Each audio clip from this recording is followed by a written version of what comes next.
numa altura em que se começam a avaliar os prejuízos e a saber o que se faz a seguir a este ponto da situação, com a ajuda da Sara, para atualizarmos o número dos incêndios e principalmente atualizarmos as informações sobre o combate às chamas. É nosso convidado nesta hora informativa António Sousa de Macedo, presidente do Colégio de Engenharia Florestal da Ordem dos Engenheiros. Muito boa tarde. Está em direto a partir dos estúdios da SIC em Matosinhos. Esta tarde a Ministra da Administração Interna dizia que vai ser criado um grupo de trabalho para a reforma da floresta. Por aquilo que eu fui vendo do seu currículo, que é enorme, trabalha nesta área desde 1985, se não me engano, ou pelo menos tem material publicado desde essa altura. O que é que se vai fazer agora? O que é possível aproveitar? A partir de onde é que se parte para esta reforma? Teresa, antes de mais agradecer o convite e a oportunidade de estar aqui, em nome do Sr. Bastonário, em nome da Ordem, em nome do Colégio de Engenharia Florestal, uma palavra de pêsames e uma palavra de solidariedade grande para com as vítimas, para com as pessoas que perderam os seus bens, e, sobretudo, uma palavra de apreço pelo esforço de todos aqueles que estão a combater os incêndios neste momento, em particular dos bombeiros. Enfim, centrando na sua pergunta, neste momento é um momento de combate, é um momento da proteção civil e há de haver um momento logo a seguir onde temos que repensar um pouco tudo aquilo que eu acho que em parte está pensado e está diagnosticado. Não sei se tem sido dada a prioridade certa. Eu acho que, de facto, as evidências são tais que nos mostram que temos tido uma estratégia errada relativamente a este problema dos incêndios florestais, que se calhar nunca vão ser resolvidos, mas que podem ser fortemente mitigados. E situações como estas dantescas, que já as visitámos, eu próprio, enfim, acompanhei-os no terreno num outro tempo, se repetem continuamente e é inaceitável que isto possa acontecer. Quero deixar aqui expresso que a engenharia florestal, o conhecimento e a competência dos engenheiros têm seguramente trabalho e provas dadas e evidências no terreno que gostavam de partilhar com a cidade e com todos de casos de sucesso de quando se põe a engenharia e o conhecimento na prevenção, na gestão florestal, consegue-se mitigar e reduzir este problema. É bem-vindo esse grupo de trabalho. De certeza que vai revisitar coisas que estão diagnosticadas e que está tudo mais ou menos identificado. Mas era isso que eu lhe ia perguntar. Tantos estudos nestes últimos dias, temos falado com, diria, dezenas de pessoas que têm vindo aqui ajudar-nos a repensar esta questão e a pensar na desgraça que nos está a acontecer este verão. E todos falam de vários estudos, vários levantamentos, vários projetos, ideias, coisas que foram pensadas, foram desenhadas, houve pessoas que se juntaram, que reuniram, que perderam tempo, perdemos dinheiro. Onde é que estão esses estudos? Serviram para quê? E em que ponto é que estamos? Pronto, de facto esses estudos existem. Houve até períodos que houve até alguma unanimidade no país a pensar neles. Num quadro técnico muito saudável, temos tido a dificuldade no país de os pôr em prática. E porquê? Não é só um problema, é um problema muitas vezes de recursos, é um problema de estabilidade de entidades e pessoas, enfim, é um problema complexo, é um problema que envolve... É um problema, permita-me, é um problema de falta de vontade? Não, eu acho que, de facto, e desculpe-me a minha frontalidade com que eu vou dizer isto, eu acho que a estratégia tem que ser repensada. Falamos muito no combate, eu próprio sou testemunha de que há, se calhar, hoje uma melhor coordenação e uma melhor estrutura de comando do que havia há 13 anos, quando presenciei uma situação equivalente, mas a solução não passa por aí. Já nessa altura não passava. Tem que ser na gestão florestal, tem que ser na prevenção, tem que ser num trabalho que é feito no sossego, não deste calor, e devo-lhe dizer que várias vezes tentámos discutir isto, mesmo na própria Ordem. Eu lembro-me que em abril de 2014, num seminário que encheu o nosso auditório, e que a perspectiva era dizer como é que a engenharia florestal pode ajudar a mitigar este problema.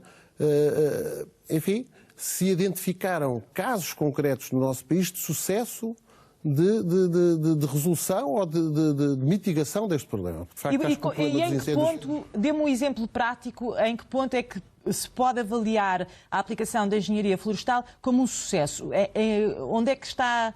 Um exemplo prático para as pessoas perceberem. Eu tenho todo gosto. Há em perímetros florestais, em mais do que um perímetro florestal, esse exemplo. Há casos até Olha, estou-me a lembrar, por exemplo, de um caso da Floresta Atlântica, que é um património de 5.000 hectares, que tem ativos bastante dispersos, se fez os estudos de planeamento e se põe no terreno.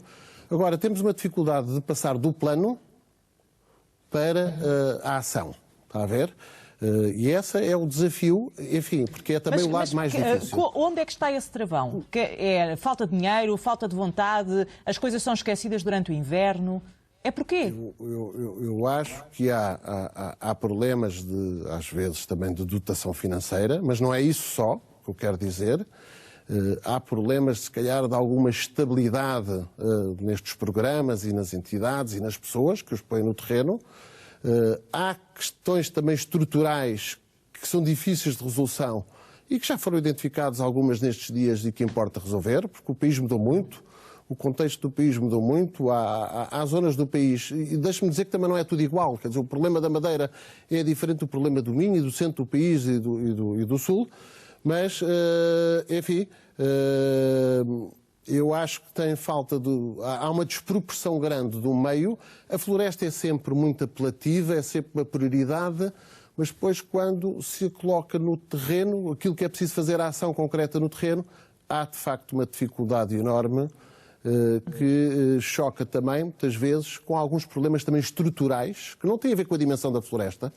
Muitas vezes falamos só aqui de floresta, mas acho que temos é que falar de território. Há aqui uma interface agroflorestal importante, há aqui valências de outras especialidades, e daí eu achar que, de facto, a engenharia, a Ordem dos Engenheiros reunindo essas especialidades, é uma casa boa, fora do quadro da política, que às vezes contamina estes problemas. Estou-me a cingir estritamente no âmbito técnico, exclusivamente técnico, e é na resposta técnica que tem que estar parte destas soluções no futuro.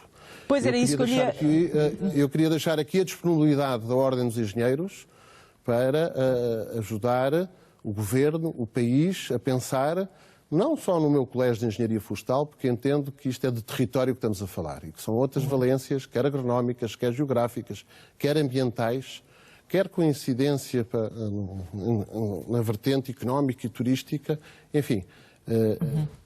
Acho que reunimos as valências para dar um contributo efetivo ao Governo e à sociedade nesta matéria. António Sousa Macedo, cada vez que falamos do pós-incêndios, das épocas pós-incêndios, uns anos mais graves, outros anos menos graves, sempre desolador, nós quase que temos todos os anos a hipótese de recomeço, a hipótese de não voltar a cometer os mesmos erros, de fazer um ordenamento pensado. Dizia, e naturalmente isso tem que acontecer, mais que não seja, porque temos que deixar os bombeiros apagar o que há para apagar para depois ver o que é que se faz. É preciso deixar acalmar a situação para pensar. Qual é a primeira coisa que se tem que pensar? Não, neste momento estamos no combate. Há um outro momento que temos claramente identificar como é que as coisas aconteceram, olhar para as situações em concreto e perceber como é que vamos recuperar esse património que foi degradado e numa perspectiva, se calhar, de um ordenamento que também tem que ser refletido e repensado. Isto é, quando falo de engenharia... Quais são os grandes defeitos da nossa floresta? Não, a floresta é assim.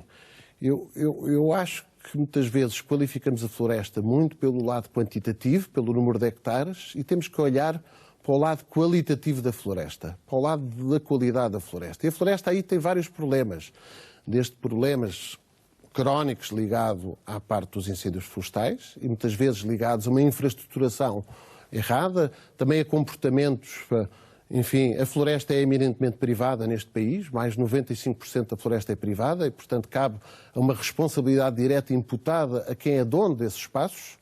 E lamento dizer, mas muitas vezes as pessoas só se lembram quando aquilo está à soleira da sua porta. Temos um país que se alterou profundamente nestes últimos anos. Há claramente zonas do país que eu rotularia quase de abandonadas e é preciso, de facto, investir. Eu ouvia falar alguém, não quero desvalorizar esse aspecto, que não é por si o cadastro, é pelo que o cadastro permite conhecer o terreno e permitir criar uma dimensão e políticas que permitam também ter, de facto, alguma escala na floresta. Percebe? A floresta tem que ter escala para ser gerida. Muito bem. Houve coisas que surgiram, mas ainda há um caminho muito grande a aprofundar e a percorrer. Não estamos no zero, é isso que eu quero dizer. António Sousa Macedo, peço só aqui uma pausa na nossa conversa, já retomamos o contacto com os estúdios de Matosinhos. Só fazer aqui uma pausa, dizia eu, os partidos com representação parlamentar e um representante do Governo reuniram-se esta tarde com a Proteção Civil aqui em Carnaxide. Depois o Comando Operacional da Proteção Civil vai também fazer um balanço. Neste momento vamos escutar o Vice-Presidente da Assembleia da República, José Manuel Prensa. Repito, todas as discussões são oportunas e atempadamente. Agora estamos numa fase que é uma fase de combate e de combate dia a dia, hora a hora, minuto a minuto, àquilo que são os incêndios que estão em curso em Portugal. Devemos concentrar toda a nossa atenção, todo o esforço nacional nesse combate. E, atempadamente, temos que fazer todas as discussões, essa que agora sugere, e muitas outras que são importantes para que a resposta seja melhor. Face à calamidade de alguns incêndios, a gravidade de incêndios como na Madeira, estado de emergência em alguns concelhos, acha que o número de efetivos operacionais no terreno, os meios, acha que tem sido suficiente? Bom, não me compete a mim, naturalmente, fazer essa avaliação. Agora mesmo tivemos a oportunidade de receber da Autoridade Nacional de Proteção Civil as informações a esse respeito. Sabemos que tem havido um enorme esforço de deslocação de meios humanos e de meios operacionais de distritos que estão mais, passa a palavra, aliviados nesta altura para distritos onde a situação é mais grave. E, portanto, há aqui um esforço de solidariedade nacional que passa justamente por enviar homens de Faro para Viana do Castelo. Isso não é coisa pouca. Ou enviar, enfim, os meios necessários do continente para a região autónoma da Madeira, numa situação de emergência. Solidariedade nacional é isso na prática e não apenas num quadro teórico de referência. Ou protocolos internacionais? Parece-lhe que tem existido. Do que ouviu? As informações que recebemos são no sentido de que o pedido foi feito e foram seguidos os trâmites que deviam ser seguidos. Quando há um pedido, há uma resposta. E essa resposta, naturalmente, é uma resposta soberana por parte de outros Estados. Os acordos internacionais têm sido cumpridos, então? Aquilo que nos cabe a nós, enquanto país, fazer no que diz respeito à ativação desses acordos internacionais no âmbito da União Europeia tem sido feito. É desejável, é francamente desejável que a resposta por parte de uma organização que devia ser solidária, que se diz uma organização de solidariedade, é desejável que a resposta seja efetiva. É suposto Portugal garantir a esses apoios que vêm externos de outros países apenas o apoio logístico, mais nada? Naturalmente, Portugal tem, digamos, um conjunto de obrigações nesta matéria que tem vindo a cumprir. Queria só lembrar que não é, infelizmente, Portugal. Portugal é o de uma maneira particularmente grave, mas não é apenas Portugal neste momento que está afetado por uma vaga de incêndios. Enfim, há muitos países da União Europeia que tragicamente também o estão e, portanto, temos que ter isso em consideração. Mas, repito, numa organização, numa estrutura que se diz solidária, é necessário que a solidariedade passe das palavras aos atos e é isso que um país hoje muito necessitado, como é o país chamado Portugal, espera que venha a acontecer. Qual é o próximo passo deste grupo de trabalho? Este grupo de trabalho fez-se no sentido de obter informação. Ontem mesmo, na Conferência de Líderes, foi decidido que a Assembleia da República tinha como primeira obrigação informar-se junto de quem de direito sobre a situação para poder avaliar. Eu sairei desta reunião, tenho esse mandato, tenho esse dever, informar o Presidente da Assembleia da República daquilo que foi, digamos, o conjunto de trabalhos que hoje desenvolvemos e ponderaremos se é necessário, face à situação, face à informação que obtivemos, se é necessário um passo imediato posterior, no sentido de se reunir uma nova Conferência de Líderes, ou se, digamos, o acompanhamento da situação poderá continuar a ser feito da maneira que, enfim, que os timings próprios recomendam e que na próxima reunião da Comissão Permanente, que está já marcada para o dia 8 de setembro, então haja uma discussão mais, digamos, mais adequada às circunstâncias. Mas essa hoje tomada-se à Comissão Permanente Extraordinária para discutir os incêndios ou este grupo de trabalho? O decidido ontem na Conferência de Líderes foi que eu informarei o Sr. Presidente da Assembleia da República, depois de ouvidos os diversos grupos parlamentares, e que decidiremos se é necessário ou não convocar uma nova Conferência de Líderes. Essa informação que vai passar ao Sr. Presidente da Assembleia da República irá dar conta de que tudo o que é possível fazer nesta altura está a ser feito, ou o que é que está a falhar das informações que já obtiveram? Irei dar conta, como compreenderá, de toda a informação que, enfim, eu conseguir sintetizar, porque ela foi realmente uma informação de grande volume, mas darei conta ao Sr. Presidente da Assembleia daquilo que foi não só a informação que me chegou, como também daquilo que foi a expressão de vontade por parte dos diversos grupos parlamentares. É essa a minha obrigação, é isso que farei. Mas dessa Muitas lacunas nas duas reuniões de hoje. Cada grupo parlamentar, naturalmente, terá a sua visão das coisas. Eu estou apenas a funcionar aqui como coordenador deste grupo e, portanto, naturalmente, que sobre isso haverá, naturalmente, pluralidade de pontos de vista e é exatamente isso que transmitirei ao Sr. Presidente da Assembleia. O Sr. Secretário de Estado, na reunião, disse que a previsão do clima para os próximos dias é assustadora. Aquilo que eu queria saber é se os deputados, daquilo que ouviram aqui, daquilo que está previsto para os próximos dias em termos de dispositivo, os consegue deixar descansados? Isso podem dar uma palavra de descanso às populações? Mais do que uma palavra de descanso, uma palavra de enfim, total solidariedade com quem está a sofrer e, por outro lado, uma palavra de enorme confiança na capacidade da Autoridade Nacional de Proteção Civil para recorrer a todos os meios à disposição para que o flagelo dos incêndios não atinja proporções, digamos, como aquelas que têm acontecido. Portanto, relativamente aos próximos dias, que são dias em que as previsões meteorológicas são realmente adversas, o que, digamos, nós levamos daqui é a noção de que há uma consciência perfeita daquilo que são todos os fatores a ter em conta nas decisões a tomar e de que há uma previsão que está feita meticulosamente por parte dos responsáveis operacionais, uma previsão meticulosa de todas as decisões que têm que ser tomadas atempadamente. Fica então aqui a declaração depois de uma reunião na Proteção Civil de José Manuel Pureza. Um grupo de deputados e representantes dos grupos parlamentares foi então à Proteção Civil inteirar-se sobre o decorrer do combate, do que é que está a ser feito, do que está a correr menos bem, e aqui uma avaliação feita para depois regressarem à Assembleia da República para trabalharem no passo seguinte, que será o restabelecer da Floresta Nacional, e com isto regressa ao nosso convidado António Sousa Macedo.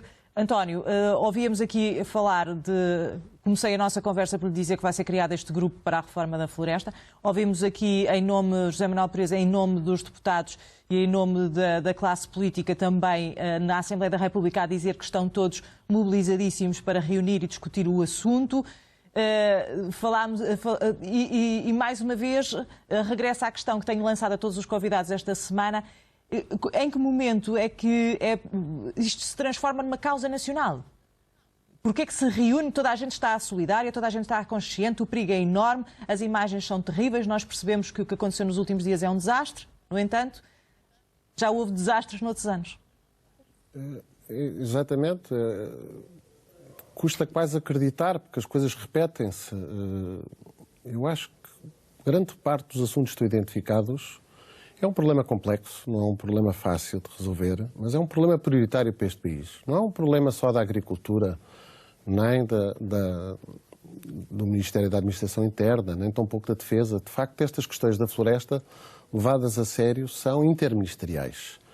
É evidente que eu acho que a política é essencial naquilo que estamos a falar, mas a parte técnica também é. E eu acho que temos é que inverter estes dois pilares. Temos que olhar para a parte técnica, perceber exatamente porque é que isto acontece. A dimensão da propriedade que falávamos há pouco é fundamental.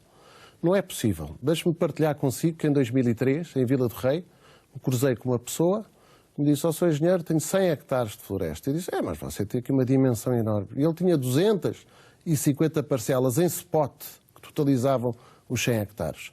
Não é possível gerir a floresta como se gera um jardim. Isto tem que ter escala e nós tentamos resolver um pouco com a questão que ainda está longe de ser, mais testada, mais desenvolvida, que foi as zonas de intervenção florestal, começando nos condomínios da floresta, dando escala e separando um bocadinho a propriedade quase que da gestão. Há um caminho ainda grande a fazer isso, mas tudo é lento em Portugal. Há uma prioridade, muitas vezes sempre política, mas depois uma dificuldade enorme de pôr isto no terreno e de implementar aquilo que está identificado. António de Sousa de Macedo, do Colégio de Engenharia Florestal da Ordem dos Engenheiros, foi o nosso convidado nesta hora. Agradeço a sua participação e também as opiniões que aqui nos deixou para esta tarde informativa que, mais uma vez, está quase em exclusivo dedicada ao combate aos incêndios e ao que falta fazer e o que deve ser feito a seguir. O Primeiro-Ministro já lhe disse nesta